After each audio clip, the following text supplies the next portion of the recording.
आज का motivational quotation ये रहा, उठो तो ऐसे उठो कि फक्र हो बुलंदी को, झुको तो ऐसे झुको कि बंदगी भी नाज करे।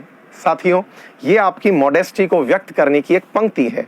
उठो तो ऐसे उठो, उठने का मतलब हुआ कि आपको अगर बड़ा बनना है तो इतने बड़े बनिए, अपने आप के अंदर बड़े बनिए। बड़े का मतलब अहंकार बड़ा करने से नहीं है, आपकी उदारता में इतने विराट हो जाइए कि आपकी उदारता आपके ऊपर लोगों को फक्र यानी कि नाज महसूस कराए।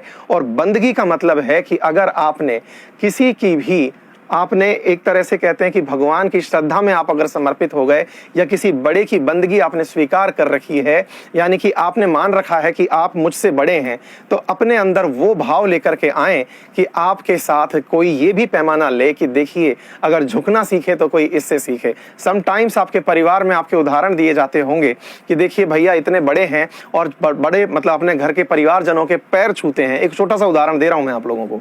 तो ये आपकी बंदगी का नजरिया है कि आपने अपनी जो भी अचीवमेंट्स लिए हैं उनको साथ में रखते हुए भी आपने अपने घर के अंदर, चाहे कोई किसी भी पद का व्यक्ति हो, आपने घर के सदस्यों को उम्र के लिहाज से, क्योंकि वो आपसे उम्र में बड़े हैं, जब आपने उनके चरण स्पर्श किए तो हमारी ये भारतीय सभ्यता संस्कृति है, आपने अपना प्रणाम उनको प्रेषित किया। तो मेरे प्यारे साथियों, अल्टीमेटली वो आपकी उदारता, आपकी बंदगी का एक नजरिया पेश करता है।